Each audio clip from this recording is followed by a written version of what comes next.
Is Libor worth saving? Let's ask Robert Cole from Breakingviews. I know this is a piece that you're putting out this morning. I guess the discussion moves on, and this is the new question. Do you think it is? Well, it's a very, very important benchmark, and I think that one has to be careful about throwing out the baby with the benchmark, if you'll forgive the You've been planning that for a while. No, I haven't actually. It just came to me because in a moment of brilliance, which you may not be able to appreciate, Axel. I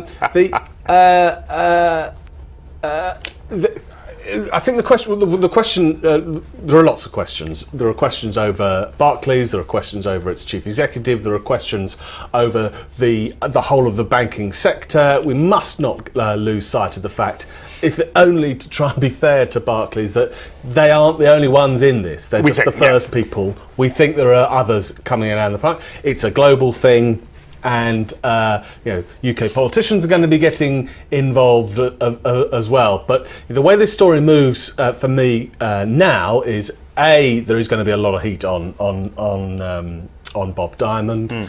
His position is going to be being questioned, and maybe questioned by more senior figures. There's a question about Barclays and its reputation, which we've touched on in pieces. We've the culture of banks as well. But I think the thing that we're going to try and get to quickly is how does Libor need to be reformed? And the BBA are looking at the structure, right? Yeah, I believe they're looking at the structure now. What could replace Libor? Well, could there be a market mechanism? The weakness in this system seems to be that it's kind of like a survey, right? So people have been phoned up. And that happens here. They crunch these numbers here at Thomson Reuters. Here. Although I think it's fair to say that we have a purely functional sort of role in this, of sort of organising the spreadsheet, if you like. We don't have any input into gathering the data.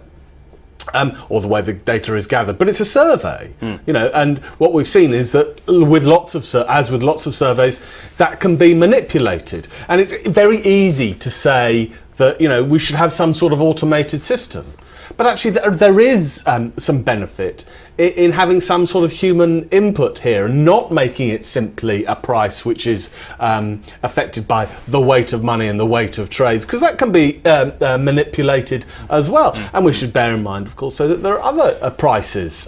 Platts, I think, set some oil price benchmarks according to a kind of survey, if you like, a gold fixing, platinum fixing, similarly. So, I don't think it's automatically correct to say Libor's rubbish, kick it out. Fine. But at the same time, we've got to wonder whether people are losing trust in Libor, and whether it might be supplanted by a better system. Okay, so that piece will be out soon. I hope so.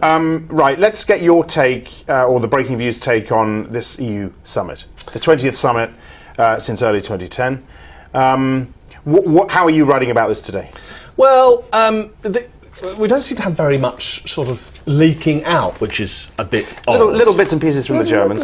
Basically saying nothing, there's going to be very little coming out of this. It seems to be the general consensus. Euro seems to be getting hit on the back of that as well. Yeah, so what we're doing this morning is taking one piece of the debate, which is about the seniority of Eurozone bonds, and the problem that the ECB and other sort of official authorities have come first in the pecking order in terms of a wind-up. That has left market participants as secondary. That has made a market more difficult.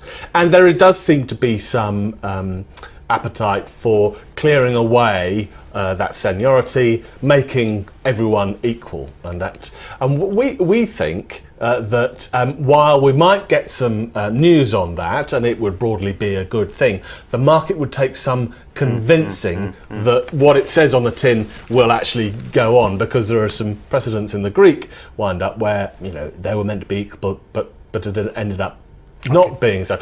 Just more broadly, if you want to go into that, I think we can be. You know me, Axel. I'm a glass half full kind of guy. But I think there's meat on the table, and I think that's really important.